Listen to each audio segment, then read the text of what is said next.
Hey friends, Darren here. Welcome to another episode of the Craftsman Creative Podcast. I'm excited to be with you. For those of you new around here, it feels like it's time for an introduction because it's been a while. We've had some episodes from the book recently, and now we're back to kind of regularly scheduled programming. And so my name's Darren Smith. I'm the founder of Craftsman Creative. And we just crossed our 4-year mark, which is awesome. Our 4-year anniversary. This business started in April 2020, the best time ever to start a business. And it's just been a wild ride. So, what we do at Craftsman Creative is we help independent creators and creative business owners figure out their businesses. We help you unlock growth and profit.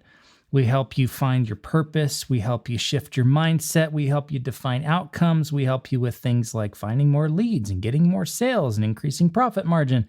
We do all the business stuff. It's like a consulting company for creative people. And it's a ton of fun to do this work. And so the podcast is part of it. It's a way to share the audio versions of the newsletter that goes out every week. So if you're not subscribed to the newsletter, make sure to go over to craftsmancreative.co and put in your email address. You'll get my free jumpstart, like overview series of the movie framework, which is the framework we use to build and grow creative businesses. And that's a pretty good intro, right? Like you kind of get what we do here. We help creative individuals with their businesses. So if you're a creative individual and you need help with your business, well, you're in the right place. So excited that you're here. And I'm really grateful to Magic Mind. So if you'll indulge me, I'm literally going to open it and drink it right now. If the video was playing, you would have seen me down it. But that's how fast you can drink Magic Mind. They're our sponsor today, and I've been really happy with Magic Mind. So I just wanted to share like what's on the bottle, because you may not have purchased one yet, and I'll share a link with you in a minute on how you can try some Magic Mind. But it is a productivity elixir. So it's a great thing to take a few minutes before recording a podcast or writing a blog post or stepping on set as an independent film producer. So it claims, and I can 100% back these claims, that it boosts energy and focus, helps you crush procrastination, and elevate mental clarity. So here's the thing. It's got nootropics for focus, matcha for energy, adaptogens for less stress, and vitamins for immunity. So you use it alongside your morning caffeine or all by itself. The benefits build with daily use. I can speak to that as well. And it's best served chilled. My goodness. It's this nice little shot. Fits in the palm of your hand. You drink it, you swig it, and it's delicious. And it works. That's the crazy thing. Like I'm always looking for ways to increase focus and get more done as a creator, and this stuff works.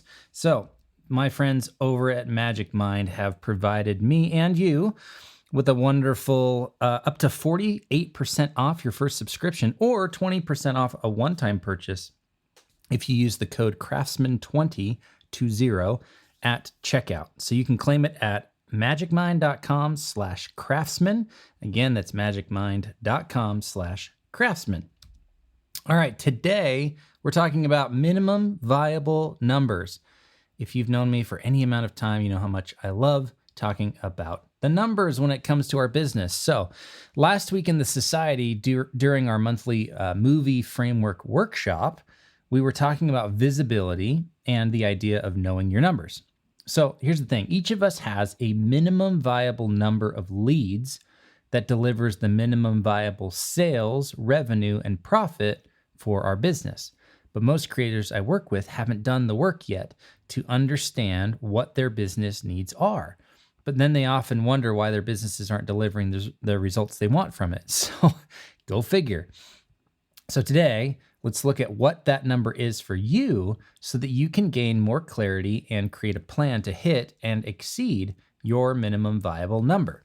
All right, so we're going to start at the end and work our way backward toward where we are now. We can't magically make $100,000 appear out of thin air, but we can take the first step towards making $100,000. You know what that step is. We need to determine the outcome. So the question I have for you is, how much money do you want to pay yourself? Let's use 100,000 a year as an example. If you're a company of one, your business needs to make more than $100,000 a year to account for things like profit, taxes, and operating expenses. I typically peg those things at profit 10%, taxes 15%, and operating expenses at 15%.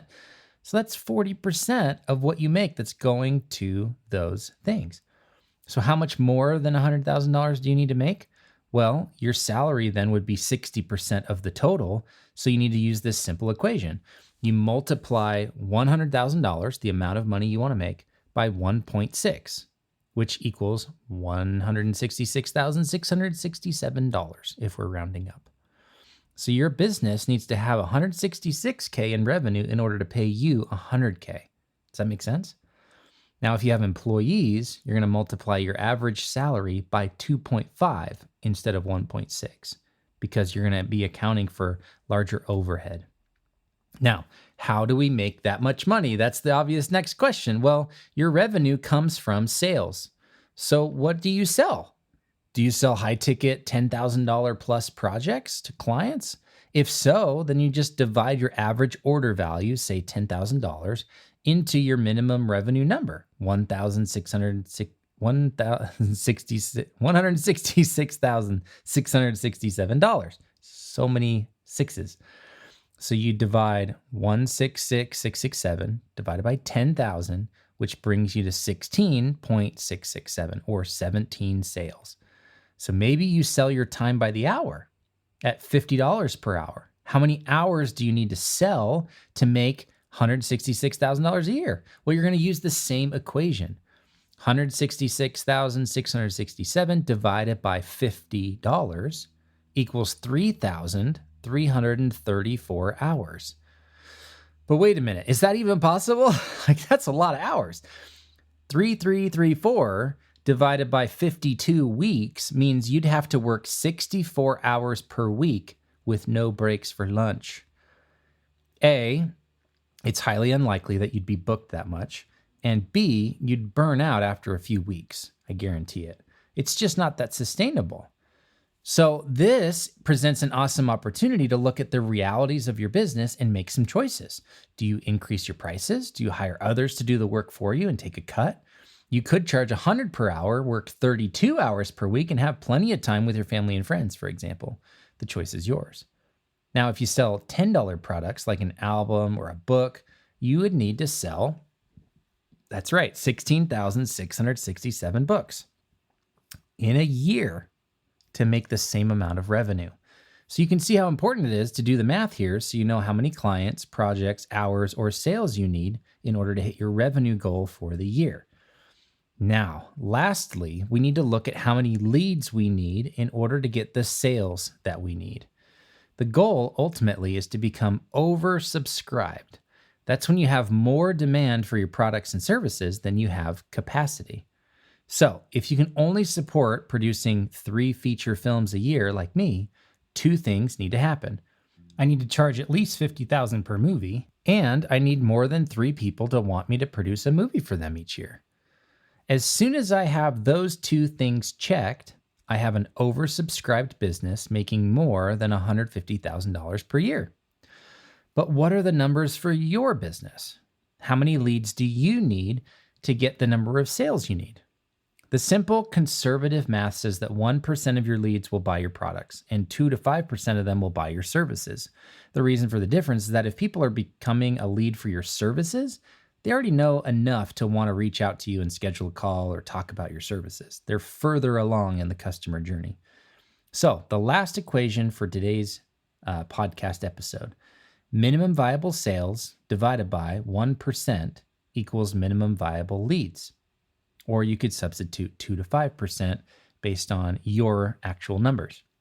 So for example, going back to our $10,000 product or our project fee, if we need 17 sales per year and we divide that by 2%, that means we need 850 leads per year, which is 70 per month or 17 per week. The question now becomes, can you get 17 leads a week? Heck yes, you can. At least that's the mindset you need going into the work of generating awareness and gaining visibility for your business. So, what's your minimum viable number? Go back through or check out the blog version of this episode and work out the numbers for yourself. It's an important step to understand how you're going to make the money you need to make for your business. Now, for those of you ready to take action, you can come over and join us in the Society of Independent Creators to get the accountability, guidance, and community you need to help reach your goals and grow your business.